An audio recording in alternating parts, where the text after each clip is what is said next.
Welcome back to WW2 TV, folks. And we've got a week of kind of random shows, things I've been trying to fit in and ones that came up. And we're down to one guest today. James Jeffries, regular guest, is taking time out for various reasons. We wish him well. It's lots of stress and trauma and stuff being in academia these days. But anyway, today we're looking back to 1941 and RAF operations in Greece and Albania. Our first time guest is Tom Walker, RAF officer and writer of historical fiction. Links to his website are in the description below. I'll bring him in now. Good evening, Tom. How are you today? Evening, Paul. I'm doing really well. Yeah, hope you're well too. I'm good. So, first time guest, how would you define yourself? I mean, I just said there you do historical fiction, but do you see yourself as a historian, a researcher, an aviation buff? What would be the way you would describe yourself? So I think whilst I'd love to be identified as all of those things, I think I'm probably an amateur writer with an interest in history. So I've got a bit of an academic background in air power, and obviously, you know, I understand RAF doctrine from my day job. But yeah, I like bringing the history to life by trying to fit it around an interesting story. Brilliant. We can maybe talk about historical fiction later on, but we've just got the one slide to kind of deal with today. And folks, please feel free to fire away with your questions. We wish James Jeffries well, and we'll have him back on at some point later on. But we're going to talk about this aspect. We've talked about it as a Greek tragedy. I know very little about this subject. We have tackled the invasion of Greece before, but it was a year and a half ago, and I've forgotten what we said then. Hundreds of shows since then. But I'm going to hand over to Tom to take us through this. But folks, you know the score. Fire away with your comments and questions, and we'll progress. So over to you, Tom. Paul, thank you. Firstly, good evening, everyone. It's a real pleasure to be here. I think what I'd like to do today is firstly just talk a little bit about why I think Greece and the RAF experience in Greece is worth our interest. And then I'll talk a little bit about the campaign overview, which we've already kind of touched upon. Paul's done it as a subject before, but I'll sort of wave top through the campaign just to sort of as a revise for everyone about how that played out. And then I'll sort of just deep dive into kind of the three phases, again, just to bring those to life from an RAF perspective. And then finally, I'll talk about some lessons which I think drop out of the back of the study of the campaign. And then if there are any final questions, you know, we'll take them at the end. But you know, as we've already said, very happy to take any as we go along. So the RAF in Greece, 1940, 1941. I think for those of us who think about this campaign, if we think about it at all, I think one of the first places that you'd go to would be the account that Roald Dahl gives in Going Solo, where he's dropped into the campaign towards the very end as a young fighter pilot with 80 Squadron, in which he experiences a number of aerial engagements, one of which is the Battle of Athens. And the reader, I think, would get a sense, as I did, that the campaign was an absolute disaster. And in fact, John Terraine, in his history of the Royal Air Force, goes as far as to call it, a disastrous campaign. And I think if that was all you touched upon, you would leave with that impression. But actually, what I'd like to do is explain that actually there were very real benefits in running the campaign, and that actually for a significant portion of the campaign, the RAF did really very well indeed. And it was only really faced with kind of overwhelming numerical superiority on the part of the Germans that the tables were sort of irretrievably turned against them. And my first comment, Tom, is that when we're talking about the doctrine and the changes, is that I think most of us just make the mental leap straight from the end of the Battle of Britain straight to the Western Desert. I think that's where we see the progression of things, or maybe the lack of progression, the lack of development. And I think we skip in our heads some of this Mediterranean and Balkans stuff because it on the surface it seems to be a smaller scale operation. So therefore it doesn't maybe sit on the same kind of trajectory as those bigger ones. But I'm really keen to hear what you have to say about it, frankly. No, I think you're absolutely right. I mean, the whole of the Mediterranean really sort of suffers with being a secondary theatre, and you know, everything that you look at, from the resources that they're given, the aircraft that are in place, you know, in the early 40s, you know, it is, and quite rightly, I suppose, it is of secondary importance to the homeland, where they're fighting a very real struggle for, you know, for their own survival. And I think when we're thinking about air power, when we're thinking about the history of the Royal Air Force, missing out things like the Balkans and the early phases of the North African campaign, I think you fail to get to the golden line that gets you to a really effective, you know, battle-winning service in 1944 that is incredibly effective in the joint environment, and that is incredibly lethal, you know, against the enemies that it faces. That, you know, we didn't flick a switch in 1944. You know, that it took the learning process, and a lot of that happened in Greece, to, you know, to get the RAF there. Brilliant. And also, I think there's some really interesting characters as well that sort of come out through the process. And we might touch upon some of those today. If James was here, we were going to propose that we play a drinking game where everyone takes a sip of whiskey every time the word Blenheim is mentioned. And that's it is his favourite aircraft, to be fair. he manages to bring it into conversations about it. I've been in a pub with him, and it comes in, even when you're talking about beer, Blenheim seem to come into the conversation somehow. It's an art, a skill he has. So in homage to James, I will try and funnel it in a couple of times as well. But we meet some really interesting characters. So, you know, people like Pat Pattle, who I think, you know, has the claim of being the highest scoring Commonwealth ace, but people don't talk about him. You know, he's got somewhere between 40 and 50 aerial victories. That would put him at the top of the list, above people like Johnny Johnson, above, you know, Ginger Lacey, Stanford Tuck, all of those people, and yet he's relatively unknown, which I think is a symptom of the wider problem with excuse me, with Greece, is that people just don't know the history very well. Excuse me, I'm just going to take it a sip. No, right, well, all good.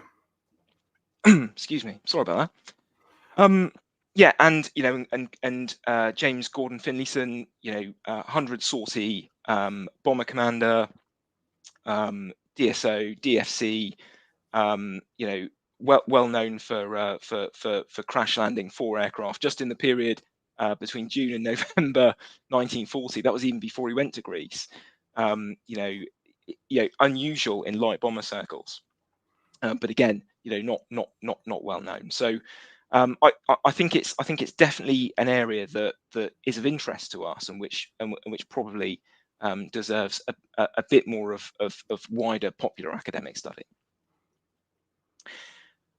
Okay, so shall I move on to campaign overview then? Yep. Just to sort of great. Okay, so I think what I say is all of this stems from you know, Benito Mussolini's decision in October 1940 to invade Greece, which I think he saw as being conveniently within his sort of sphere of interest, and also, in his eyes, conveniently weak enough to fall quickly to an Italian force of arms.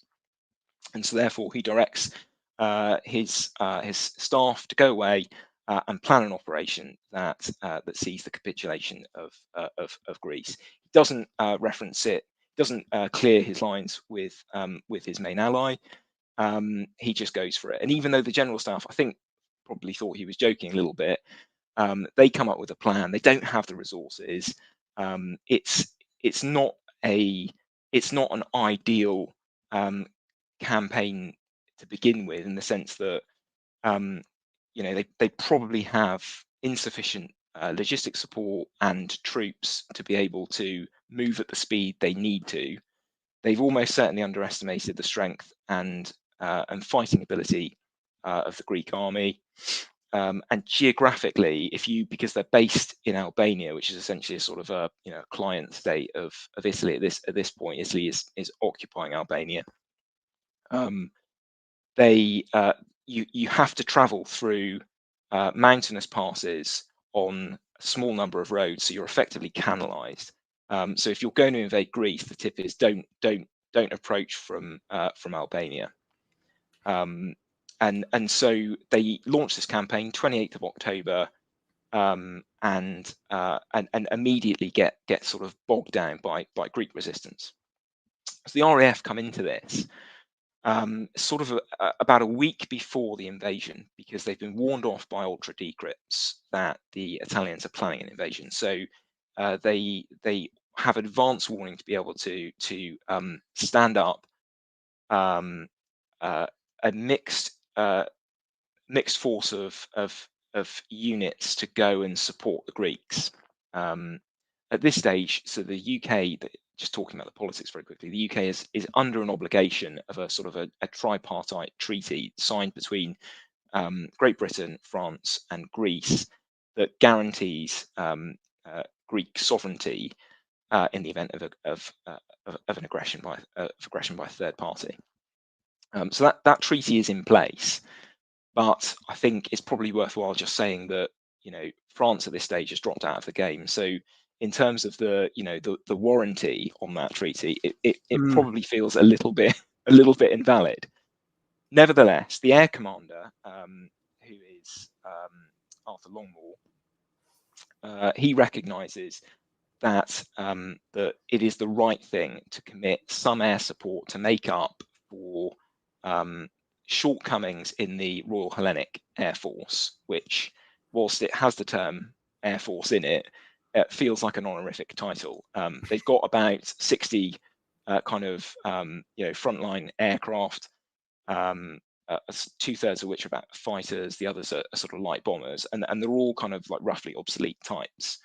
And their air force is largely written down in the first couple of weeks of fighting, mainly because it's being used, and we'll come back to this in a bit, I think, it's being used in a primarily closer air support role to support Greek troops on the ground.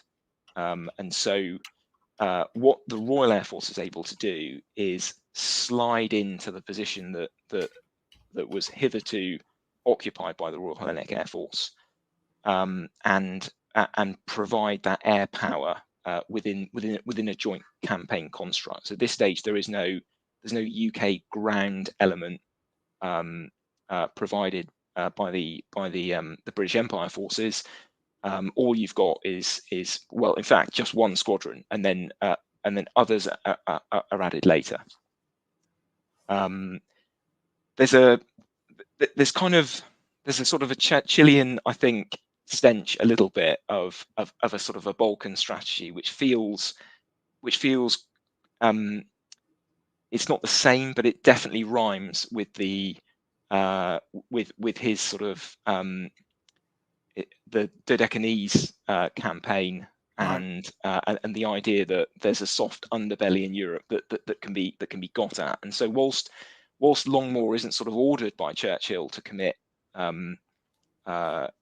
force elements to Greece, it definitely feels like it's sort of it's in line with the wider kind of strategic or grand strategic mood music that's emanating out of London. I imagine it's sort of my reading of the situation. That makes sense, Tom. And there's a lot going on in that 40-41. The Australians are in all sorts of different countries where you're thinking, why are they there? There's a lot of is it kind of speculation about where the Mediterranean is going to be important and where things are going to happen? And there's Suez Canal, and there's supply routes, and it's an odd period in terms of where different forces end up being. It's that basically every country that borders the Balkans, the Mediterranean, is somehow involved in that area, isn't it? With some kind of force. Yeah, absolutely, and it's it's a strange one, isn't it? Because when you look at Allied ground strategy in 1941, there are two big strategic pivots in the Mediterranean. So one is protecting the Suez Canal, yep. And that's vital because you need to try and keep the empire together. And the second is protecting the Mediterranean fleet so that you can continue to own the Mediterranean. And I think also, would you agree, also kind of testing the relationships between the various Allied partners who say there that the deals that have been done that now aren't really valid, in the sense that as you say, France is now fallen. So everyone's kind of testing almost the diplomatic strength of these various deals and arrangements between these various countries. By 43, 44, post-Operation Torch, everything, the Allies know where they're going. They're singing off the same hymn sheet. There's direction, there's method, there's planning. But 40, 41, there's a lot of indecision really about how to move forward. Yeah, I think that's really insightful, and I think you're spot on in your point. I think there is something profoundly British about standing by an agreement that you could, if you wanted to, have argued your way out of. You don't have to send aircraft to Greece. Your warranty analogy is really good. I think there's no we have every right, kind of under an unofficial court of law, to say, well, this deal doesn't count anymore. But there's an honor kind of at stake, I think, and that is fueling and driving maybe decision making. Yes, I definitely think that's a factor. And I also think, and people might disagree with me on this, I also think it makes operational sense to use your air assets. If you're going to be able to write down the enemy anywhere, to use them in a way that doesn't commit you to a large, messy, protracted ground campaign, you can move your air assets reasonably quickly. Although what we will see is that moving them and sustaining them is not the same thing. But you can move them quite quickly, and equally you can withdraw them quite quickly if any of them are left over. So there is a sound kind of operational mindset to, well, we can pop in, do something, and ultimately, if it doesn't go our way, we can extract. And I'm not sure much of the history touches on that, although it feels like I'm sort of pitching an air power doctrine point. Well, it's all good. And Terry Down in the comments has made a good point there. Britain was morally obligated to support Greece as much as possible. Whatever Churchill's larger strategic ambitions, Britain could not be seen to ignore a friendly continental power fighting the Axis. I think you said that very well, Terry. Yeah, I couldn't say it any better. I think Terry's absolutely spot on. Brilliant. Well, back to you. So back to the campaign overview. So just wave topping it. So I think the Italians clearly have underestimate Greece's willingness to fight and its fighting ability. So within 2 weeks of fighting the campaign, the Greeks have stabilised the line, and in many places are conducting localised counterattacks, which I imagine must have been just absolutely shocking for the Italian forces.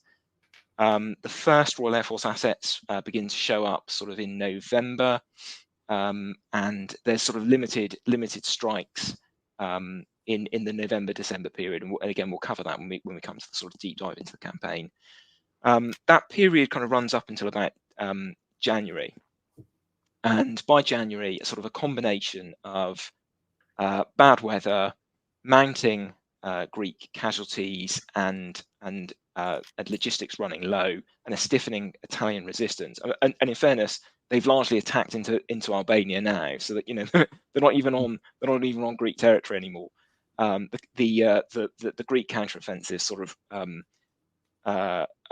begins to sort of slow down and coalesces around about sort of early January. And then there's a period of stalemate, which I think runs until about the spring, and that's characterized by some interesting aerial activity, some interesting strikes, and sort of a wider argument about how the campaign should be prosecuted, but also an increasing awareness that is largely supported by Ultra and other intelligence sources that Germany will almost certainly intervene in the campaign, and probably widespread recognition that if it does so, it'll be a strategic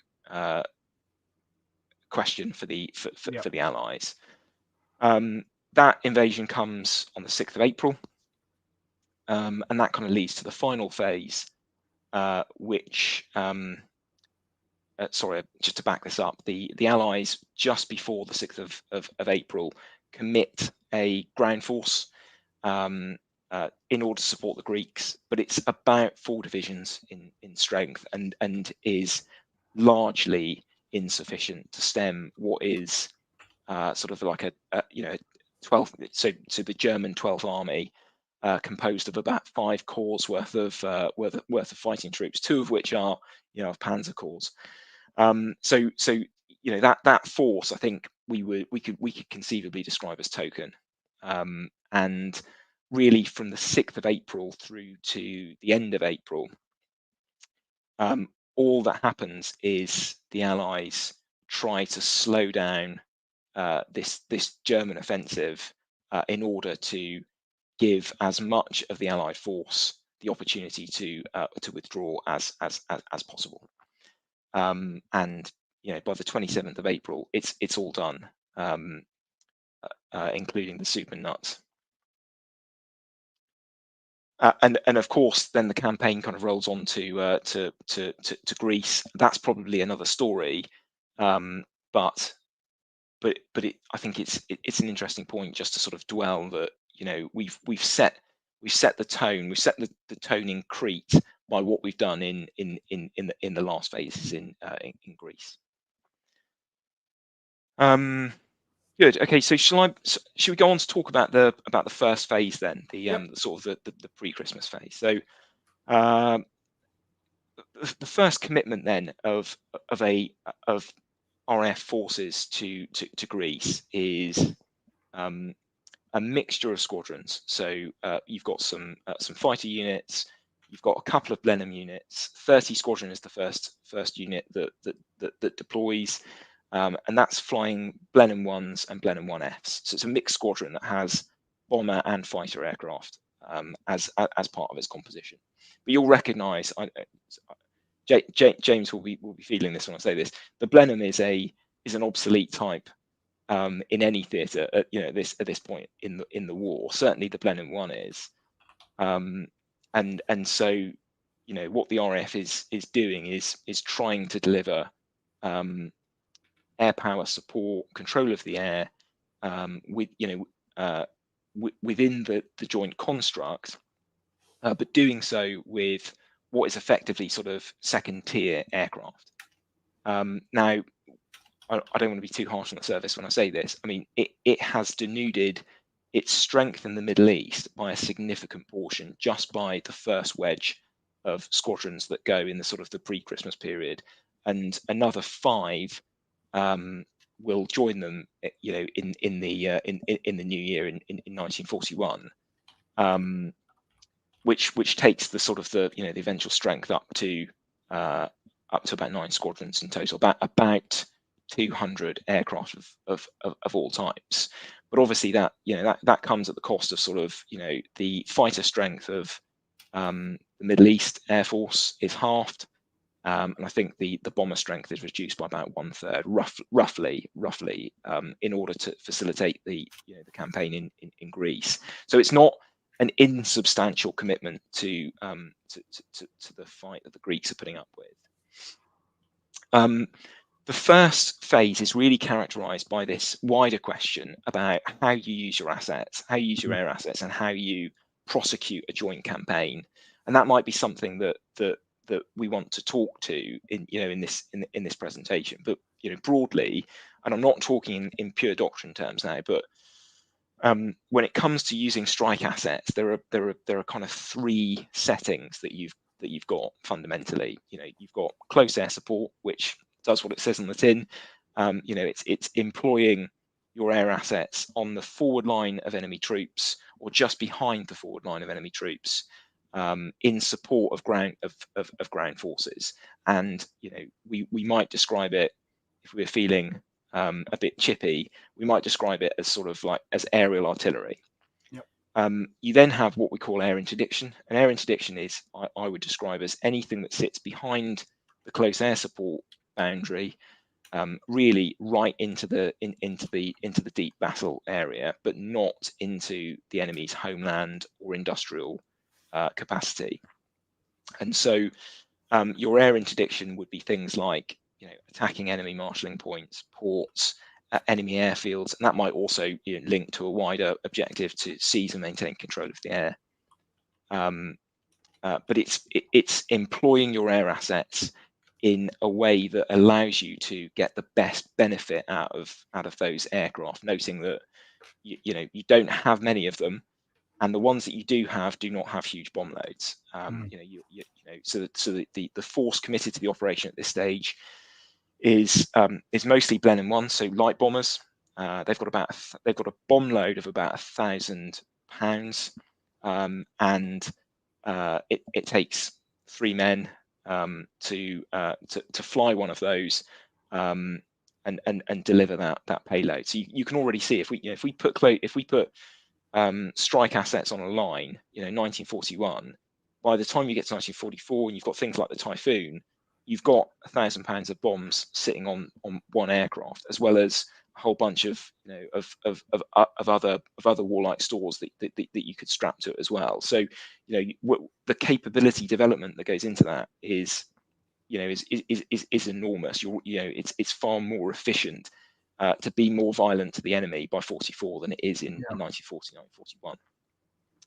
So your air interdiction is about striking the best possible targets inside the battle area, but that might be anywhere in the battle. It might not be on the front line.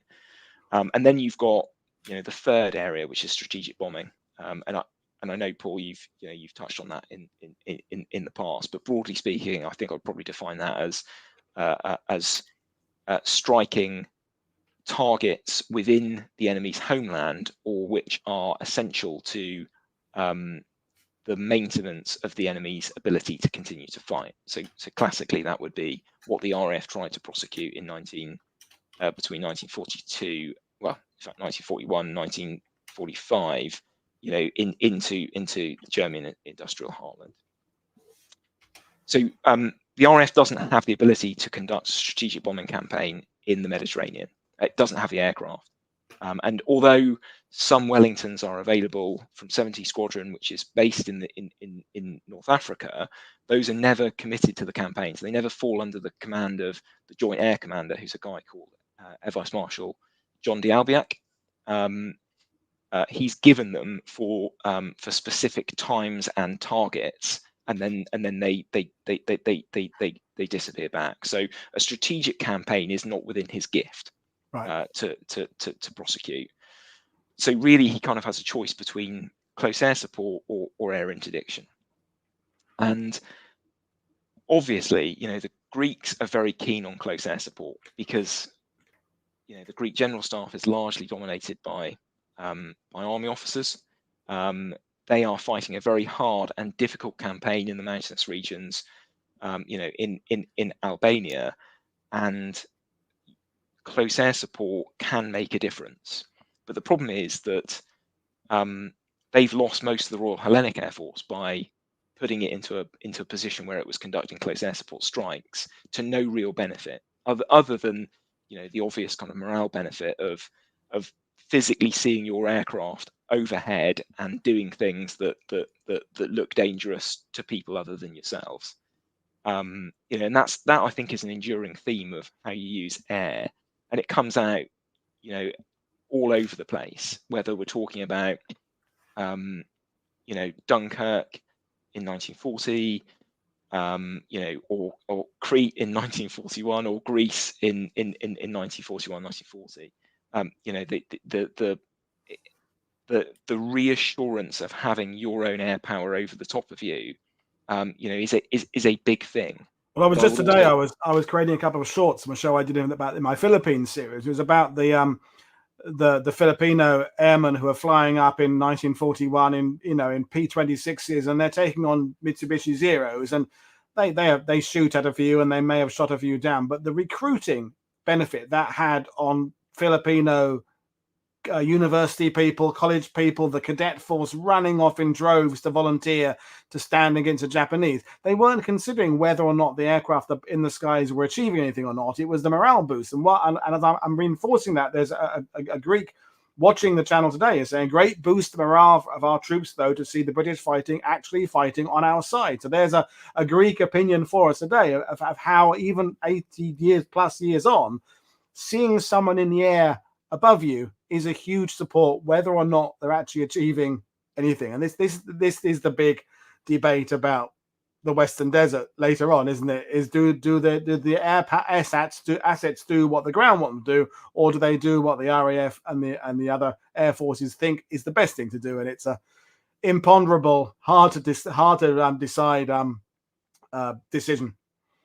It's so absolutely, and it's an age-old problem, you know, and you would see evidence of it if you were to look at you know, we're not opening up the archives for the campaigns in Iraq and Afghanistan at the moment, but you know, even contemporary accounts of those campaigns will tell you that there is an enduring tension between you know, air and land, that we can see running all the way through history. But that sort of tension doesn't ever really get resolved in the Greek campaign. You know, there are times when Dibak kind of has to bow to pressure and commit assets to close air support. The results, I don't think, are particularly encouraging. And there are times when he's able to be more forceful, you know, with the Greeks, and you know, and agree that in order to be able to give them the protection that they need, he needs to be able to strike Italian airfields. He needs to be able to strike Italian POL dumps and ports to stop them from building up their forces. But you know, it's of interest. So John Terrain beats Dibak up a little bit in the right of the line, and I think it's a bit unfair, because Dibak is not a purist. I don't think he's a purist. I think he's trying his hardest as an air commander in a joint campaign to marshal the resources that he's got in the best possible way, and does so with some considerable success, really, until you know the last phase. I think it's really easy to you know to criticize. Yeah. So yeah, and then we get into phase two. Phase two really running from sort of the new year 1941 through to the days before the German invasion. And what we see are kind of the difficulties of prosecuting an air campaign in a distributed environment where you don't necessarily have control of the air, you don't necessarily have the means to be able to conduct a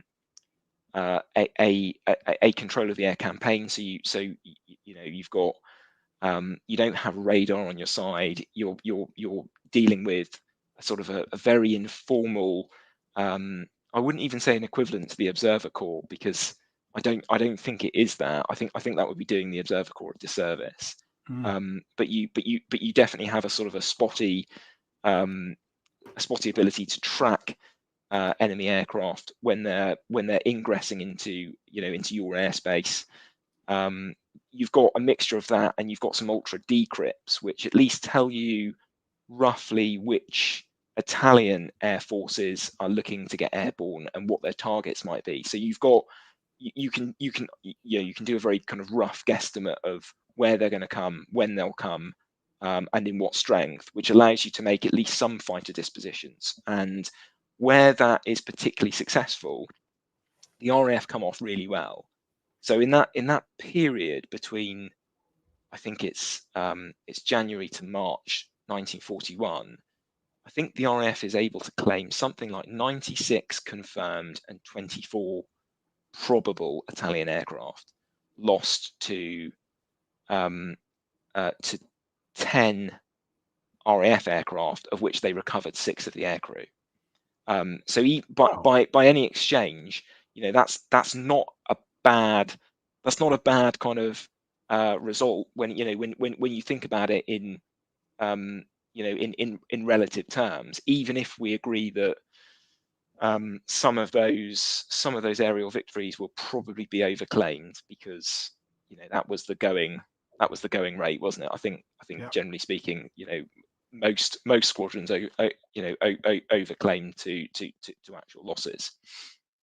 So the RAF do quite well but there are some real drawbacks in the campaign. So one is the weather. So I think something like 1/3 of all sorties planned get cancelled because the Met just doesn't play. And clearly, when you're flying in mountains with low fog, bad weather, that those two things don't go particularly well together. You don't have a huge range of diversion airfields, which I'll come on to.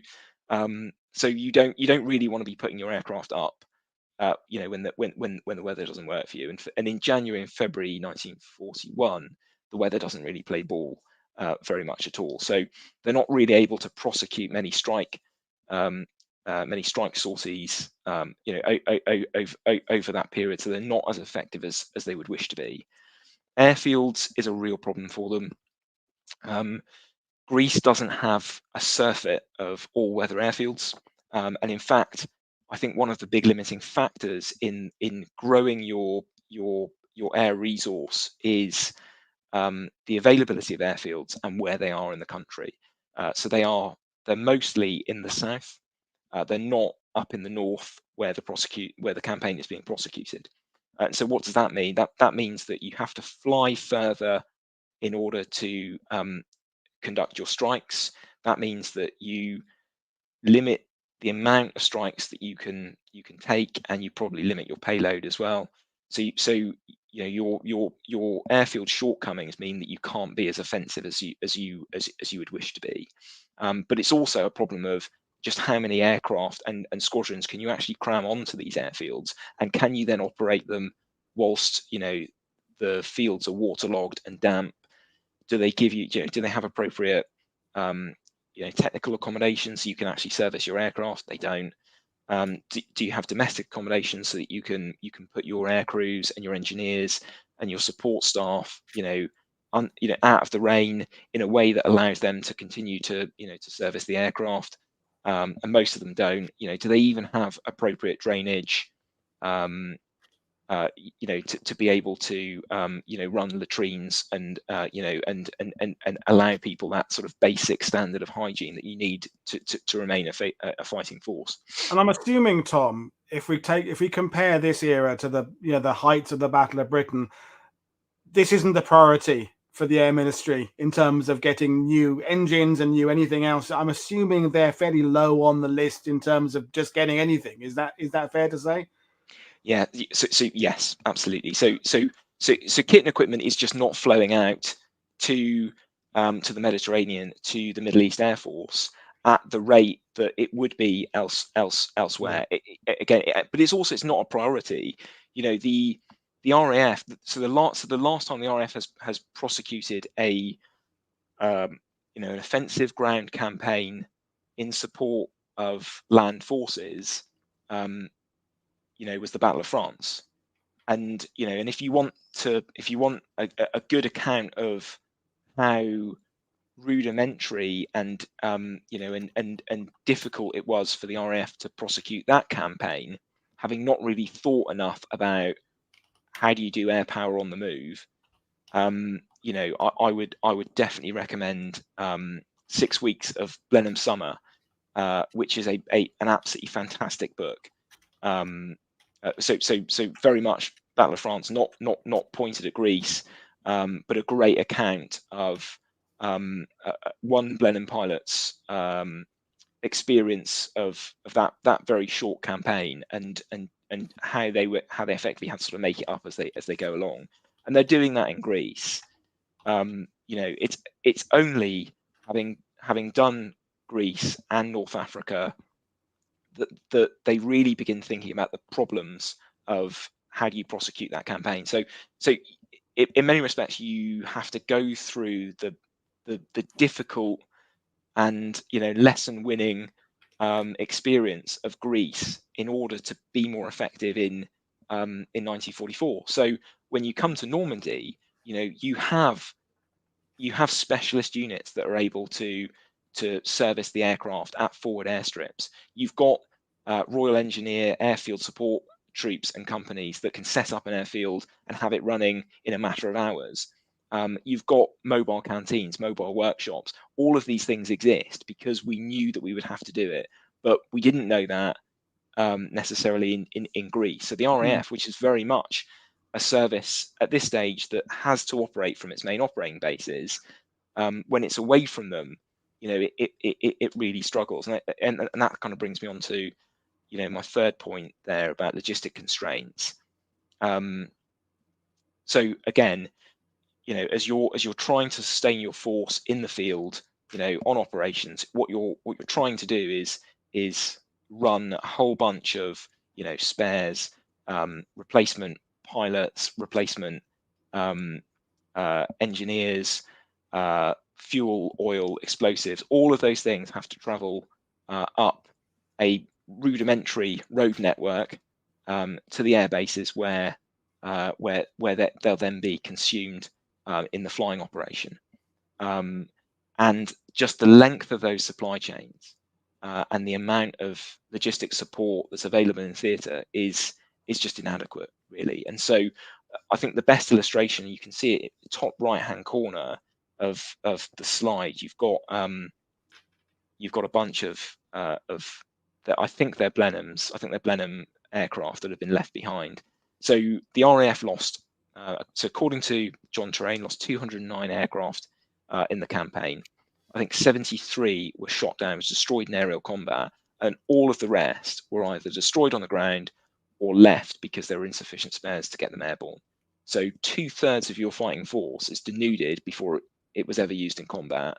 And that speaks volumes about the inability of the logistic enterprise to be able to sustain the fighting force, in the airfield. If you've only got 200 aircraft available to you, and half of those can't be put into the air because you don't have the spares or equipment to get them flying, that feels like a really, really bad judgment. Clearly big lessons to learn from this, because the challenges the RAF are going to face as the war goes on in ever more challenging environments and terrains and conflicts as they move into the Far East and they move across the world. Sure, the technology will improve gradually and the Allies will move to be on the winning side rather than the losing side, but the challenges are going to climb, aren't they? Yeah, absolutely. And I can't make this point too much. You can think about the problems of your that you're going to face before you go into battle, before you join a war. And I think it's important that militaries do that, and they try and do all the conceptual stuff up front, because the lead times for the equipment, the training, the collective training that requires you to bring everything together, that all takes a huge amount of time. So it's right to be thinking about it, before you go into the next war. But I think you'll probably have a view on this because of the number of these that you've done. But the sense that I have is that regardless of how much thinking you do, you're always going to be a bit wrong by the time that conflict eventually appears. And so I think Michael Howard said something like, the key is not being able to sort of, interpret what the war is going to look like when it happens. It's not being so far wrong that you can't get back to the right force structure, and but by the time its nature is known to you. I'm paraphrasing wildly, but I think that's what he was getting at. We're having questions in a sidebar already, Tom, about where indeed the supplies are even coming from. So there's suggestions: is it coming the Med via Gibraltar, or is it coming from Alexandria, or both via the Cape? So where is it coming from? Is it a single route, or are they using every available option? So everyone, so the last three people that all made comments, I think, are all kind of right. So talking to Dennis's point, so that they are establishing what's called the I think it's the Tarakadi route, which is basically you don't really want to be funding your logistics through the Mediterranean, at this stage of the war, because you run a very high risk of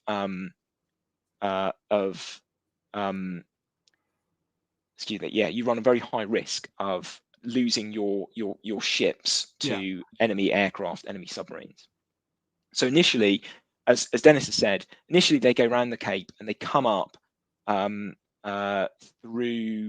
I think kind of like Ethiopia, that sort of area, and then up to Egypt from there, and then they establish a route that allows you to sort of get stuff into, I believe it's Sierra Leone, and then from Sierra Leone it's ferried across North Africa and then into into Egypt, and from there it would be moved across. Principally, aviation stores will be moving by the Takoradi route. Forgive my awful pronunciation earlier. It's as good as mine is, and the simple way to say it's not coming directly. It's coming about as complicated a route. It's like how French houses are wired. It would be my analogy. If you ever bought a French house here, the wiring goes the most complicated way through the walls you can imagine sometimes. So I love the analogy, and yeah, that's exactly it. So you just can't get things there directly. Now obviously, so I'm a logistician. The answer to that is you build up lots and lots of magazine stores, because you've got a very thin supply chain. So you have to have lots of stores nearby, and then you try and farm them out, to wherever you're deployed. And it shouldn't be too difficult, because broadly speaking, you're using the same types of aircraft. So you've got some consumable stocks, aviation fuel, some oils and greases. You've got some small arms ammunition, some bombs, and then you've got some aircraft spares. And broadly speaking, those are the things that will keep the force in the battle. Clearly, there are foodstuffs and other consumables that are required for the people.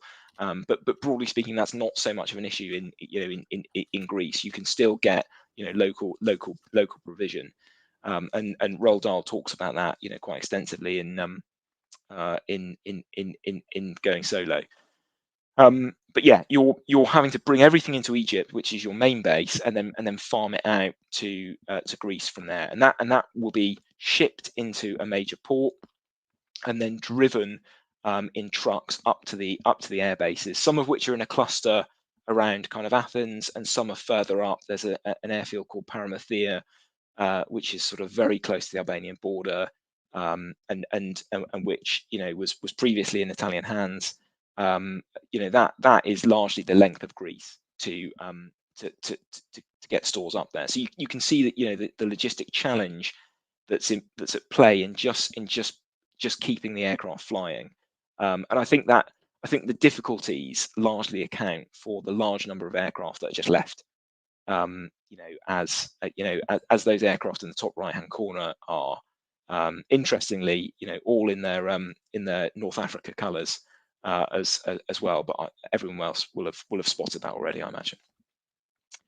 And then so this phase kind of ends really with the German invasion. So Op Marita, that occurs on the 6th of April 1941. So the Germans, I think it's probably worthwhile just dwelling on this for a second. So the Germans, we know, are definitely going to go in. We know that for two reasons. So firstly, because they're obliged, for the same reason that we felt we were obliged to help our allies out, in 1940, the Germans are partway obliged to the Italians to try and help them extract from the mess that they've got themselves into. But even if they weren't obliged, they have a wider strategic view, which is, where are they going next? 1941, they're going to the Soviet Union, and to do that, they need to clear their southern flank. Yeah, and so you can only do that by clearing any possible resistance out of Greece. So what people often say is that, well, there are RAF bombers in Greece. Those bombers could strike at the Romanian oil fields. And that would be inconvenient because the Germans need those as part of their campaign to invade the Soviet Union. So that's definitely one explanation for it. I think it makes strategic sense that you you want to clear as much of your flank before you undertake any great offensive anyway, because you want the security of being able to not have huge amounts of your troops dwelling behind, conducting rear area security, or God forbid, watching for the long promised southern invasion of Europe. So the Germans are obliged to do it. We know that they're coming because Ultra tells us, and 6th of April they go in. They go in through two angles. They come in through the top of Greece on a line sort of roughly running down towards Thessaloniki, and they also come in flanking through Yugoslavia, which has become an option to them because of internal stability in the country.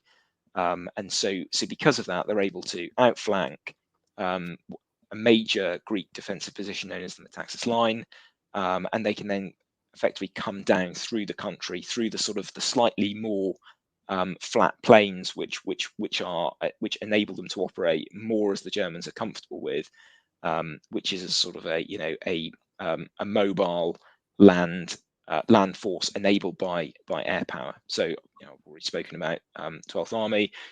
Its air arm is Luftflotte 4. That is rocking about 1,200 German aircraft of all types, most of which are designed to fight what we would describe as an air-land battle, and plus also the 300 odd Italian aircraft that are still ostensibly in place on the Albanian front as well. And against this, you've got what's left of the Royal Hellenic Air Force, which is nothing pretty much, and the surviving aircraft that the RAF can put up, which is about 82 aircraft of all types. Wow. So I think at this stage, I would say the writing is almost certainly on the cards. Just the disparity of force between the opponents gives you an indication that you can be lucky a couple of times in the week, but eventually you will get really unlucky, and the RAF do on a number of occasions. So on one occasion, I think I wrote about this a little bit in my book. 211 Squadron put in a 6 aircraft raid against a crossroads near the Monasta Gap. So the Germans are sort of flooding through the Monasta Gap. The 211 Squadron puts in a daylight raid near a place called Florina. The objective is to deny a crossroads to a German armoured column, buy time for the Allies to construct a defensive position. That 6 aircraft force is intercepted by a mixed force of Messerschmitt 109s and 110s, and it fights a running battle for about 60 miles to the southwest, and every single aircraft is shot down. So that squadron, 211 Squadron, its effective strength on paper on that day was about 9 aircraft. It's lost 2/3 of its strength. It in effect ceases to exist as a force element just in 45 minutes of combat. And there's a similar sort of story, near Argos during the withdrawal of Commonwealth troops from Greece, where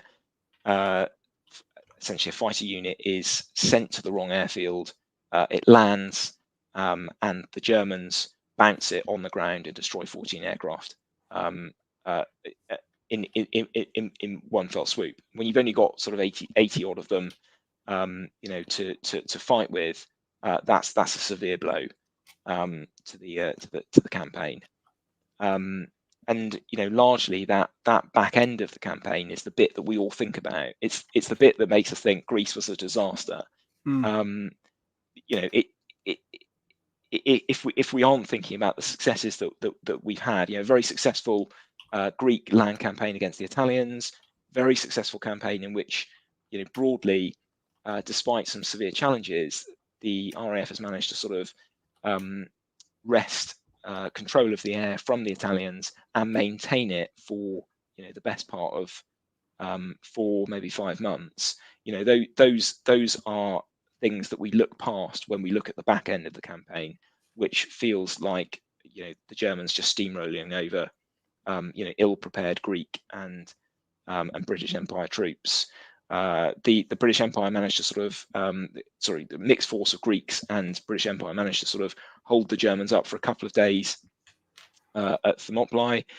But all that's really doing is giving them the ability to get organised for withdrawal. The writing is very much on the cards. Yep. At that point. And in this phase also we get the Battle of Athens, which is described in graphic detail in Roald Dahl's book. And again, if you've not read Going Solo or you've not listened to the audio book, I would definitely recommend just listening to it. Because it is absolutely fascinating as a study. I dropped the picture bottom right hand corner in the slide. That's 80 Squadron, presumably in happier days. And of all of those young men in the picture, I don't think any of them survived the campaign to my knowledge. Dead center in a flying jacket is Pat Pattle. So Marmaduke, Thomas, St. John Pattle, known as Pat. He's described in Roald Dahl's book as well. And again, I sort of talked about him at the at the start. So he leads 12 aircraft sweep over Athens, which has been put on largely as a measure to reassure the Greek population that that everything's okay.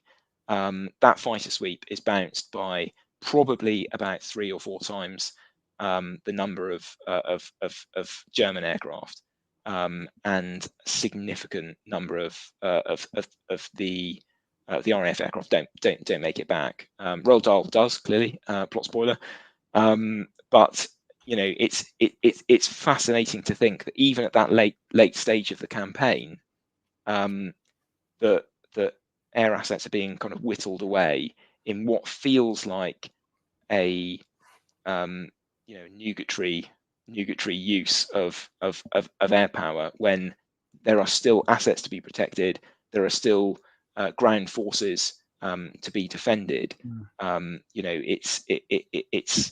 It just seems quite odd that that what is effectively sort of a PR stunt gone wrong would be given a green light. But at this point, when it looks like it's all going to end badly, do you think some of the leaders there are thinking, well, before we leave, what can we learn from this? Or does the learning and the aftermath really only happen post campaign? So that's a great question.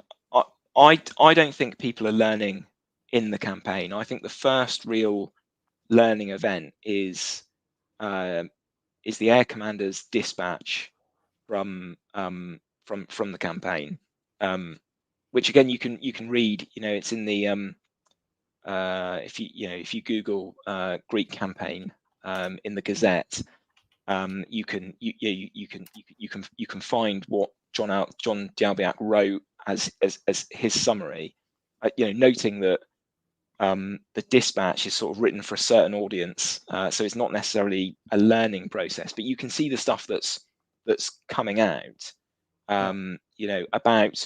about coordinating, about how you plan and enact a joint campaign, about the kind of shortcomings that they faced, on the battlefield and in the air in Greece. And I don't think, personally, I don't think, although I can't prove it, I don't think it was an accident that he then becomes one of the early commanders for 2 Tactical Air Force. He wasn't the commander who took it into Normandy, but he does a lot of the workup work before it goes, and it just seems to me too much of a coincidence that he wasn't then able to he wasn't then chosen for that specific skill set, and his ability to be able to construct a force and prepare it for what was clearly going to be a an air-land campaign. Brilliant. Right. How are we getting on? Where are we? We've got quite a few questions building up, but how are you in terms of the presentation? Well, I was just going to finish on a few lessons, and then that's me. I'm very happy to sort of go into questions then. So I think just in terms of lessons, I think there are kind of three broadly, and I think all of them sort of are still pertinent today, really. So the first is about how we deliver control of the air, and how we do it in an environment where the air situation is perhaps unfavourable. And that's really about, in the 1940s, they made do with what they had at that time. So they had, someone on a hill who had access to a telephone, and that might be sort of, a 20-minute jog away or whatever. And they had ultra decrypts, but there was no real system in place, for that. So, you've got people kind of ringing into British headquarters in Athens, and they are then ringing up the squadrons to try and, pass on to pass on orders to fighter squadrons who might be, all over the countryside. If you contrast that with the Dowding system, using, an electronic aerial picture fused through sector filter rooms, and wider group control rooms to be able to work out where is the enemy, what force are they in, what height, where are they heading, and what resources have I got available in order to put up against them, in order to make that penetration into our airspace as costly and unpleasant as possible for the enemy. They're not even on the same scale.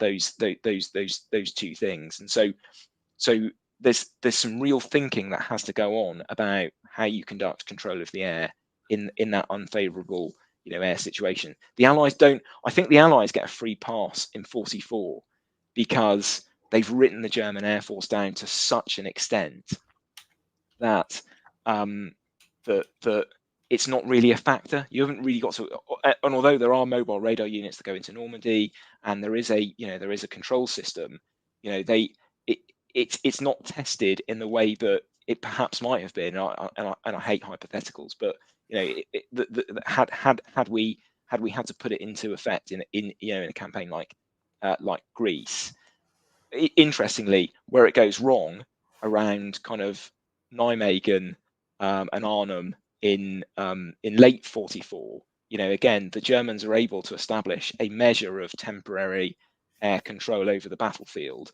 and I think that's a real shock, and perhaps even again, 45, for Bodenplatte. So just the continuing importance of air control and how that's delivered in an environment where you can't control the environment, you can't control the geography. What does that look like? And it's probably a system that's informed by your electronic picture, and the ability to be able to move your assets around in an agile, flexible way. Second has got to be logistics, and just the continuing importance of logistics. It's always logistics. If anyone who watches this channel, when you're looking at any campaign, the summary is always going to include logistics. Either could be better, could be massively better, or whatever. But it's logistics is always the answer. Whatever the question is, the answer is always logistics. It's a giveaway, isn't it? It's a giveaway. And noting that the platforms that we're talking about are, again, not rudimentary by today's standards. So making sure that we've got the ability to sustain a force, and that's not just the aircraft, in the field, where the supply chains might be complex, they might be denuded, they might be denied by the enemy. I think that's critical. And again, I think the Allies kind of get away with it a little bit in 44 because they just have that surfeit of logistics at that point. But even as they start to sort of move away from main operating bases and get further into Europe, it becomes more of a difficult problem for them. But it's an enduring lesson. Yeah, thank you. And then I suppose the final one is just about the quality of the people and what they bring to the fight in terms of their moral strength, and not overlooking the moral superiority that forces acquire by the strength of having good people who are well motivated, well trained, and have the freedom to make decisions to the better effect of the force. And you see this, your Nazis and your fascists don't have that ability.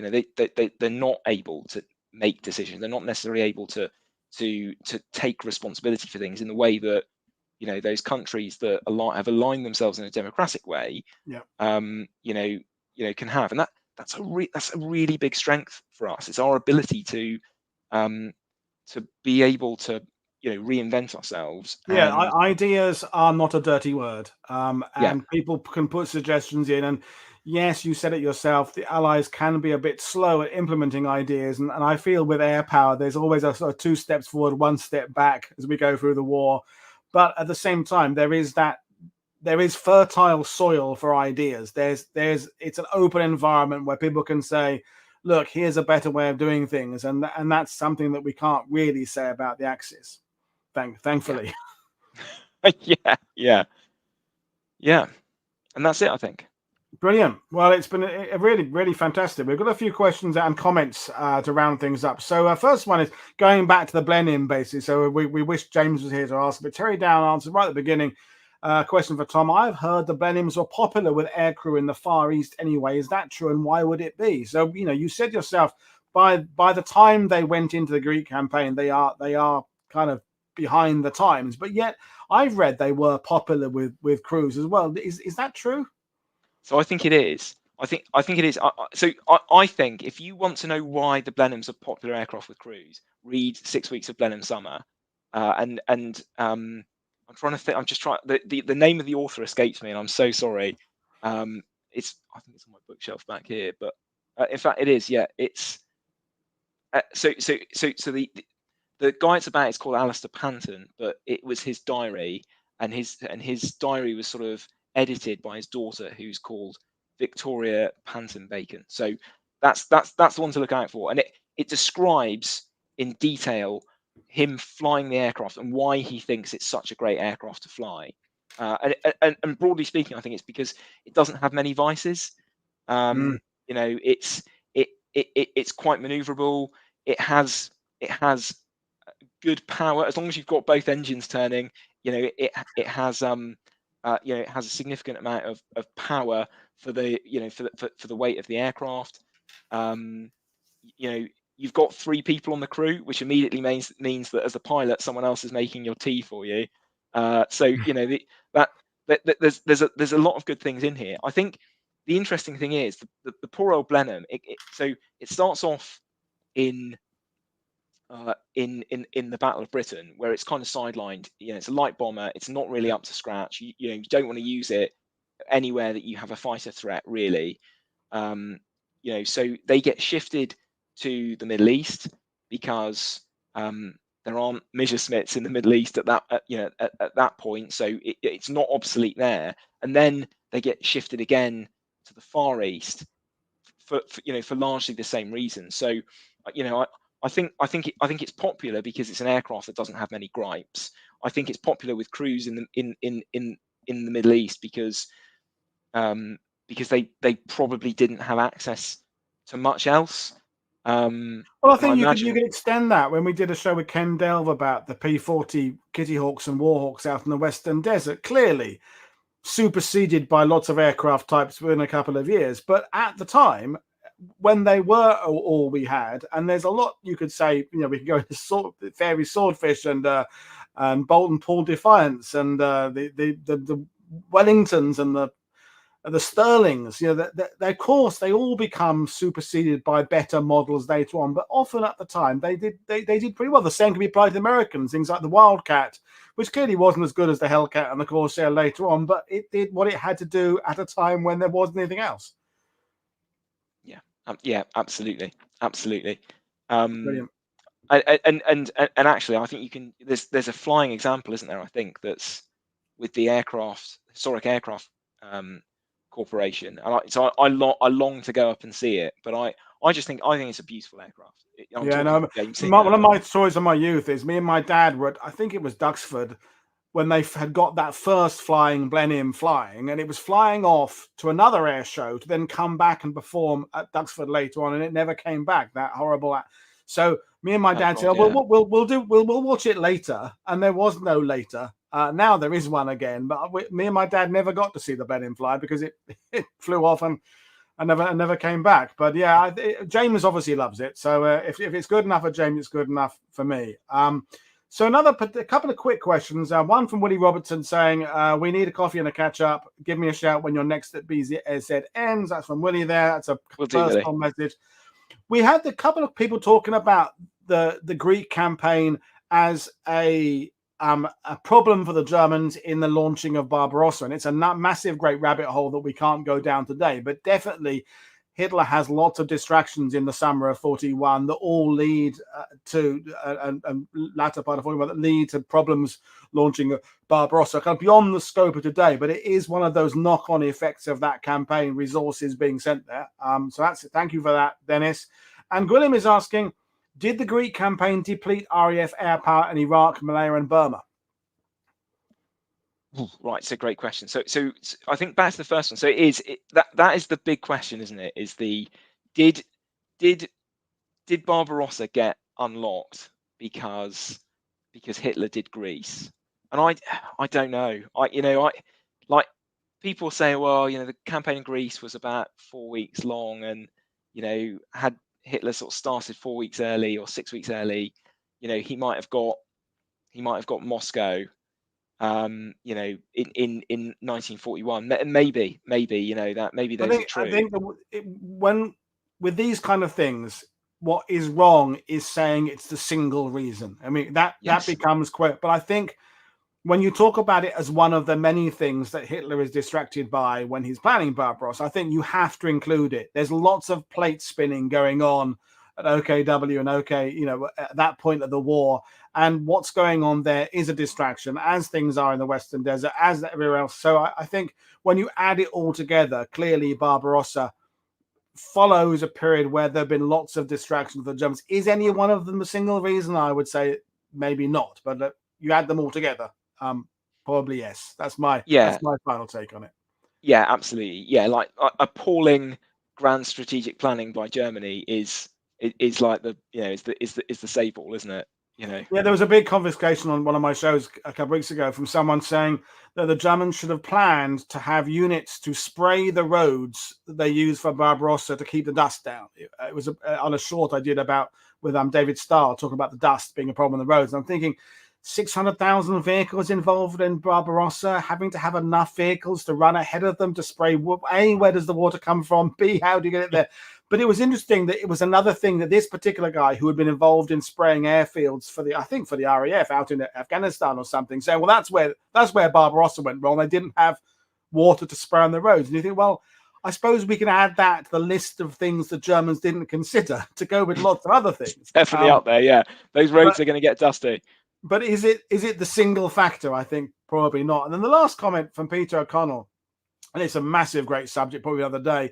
The fleet, Royal Navy Fleet Air Arm. We didn't talk about that aspect in the Mediterranean. So Peter's question was, it seems the Royal Navy Air Arm were pretty effective against the Italian fleet this time, while the RAF struggled on land. Any thoughts about how the leadership of the two forces differed? Fleet Air Arm, RAF, early part of the war. Is that too big a subject for today? It's a big subject, isn't it? I mean, and also I have to admit a bias, which is, like I can't do down the Air Force as a company man. But I think what I would say is the Fleet Air Arm is being used against the Italian fleet, whereas the Royal Air Force is being used against more things than the Italian fleet, although I think they were involved in Toronto in a small way, either by sort of doing some early reconnaissance that enabled the fleet to understand what was going to be struck and where it was and how big the target was. And I think I has this for an answer. Like when the RAF, the Navy, and the Royal Navy and the Army work together, you see joint campaigns prosecuted in a really effective way. And so maybe that's the lesson.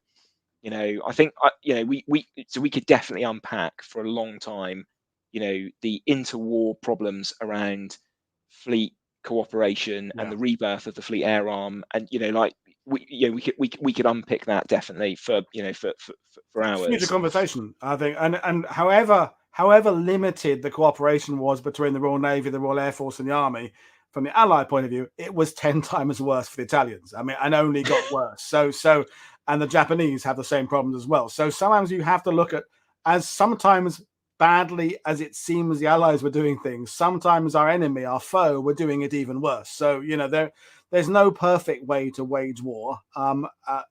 Just as well, because it's such a horrible thing to consider war. But the Allies, I definitely think, is a recurring theme, do seem to learn. It's sometimes a bit of a false start, but there is definitely learning. The graph always seems to go up, and you see, I think with the Axis, the graph just seems to kind of level out and never get better. And by 1944, the Germans are not controlling their airspace well, and yet they've still got 1.5 million Luftwaffe personnel by 1944, something like that. So massive, great rabbit hole.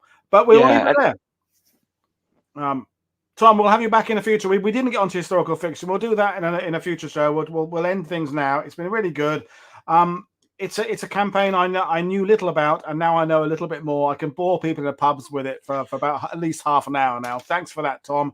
Great debut performance, folks. I'll see you again tomorrow night. We're talking about the experience of French children in World War II with Lindsay Doyle, and then Friday we have the second part of our story about our able seamen out in the Far East with James again. So that's that. So thank you everybody for watching. Don't forget, click like and subscribe, and check out Tom's website in the description below.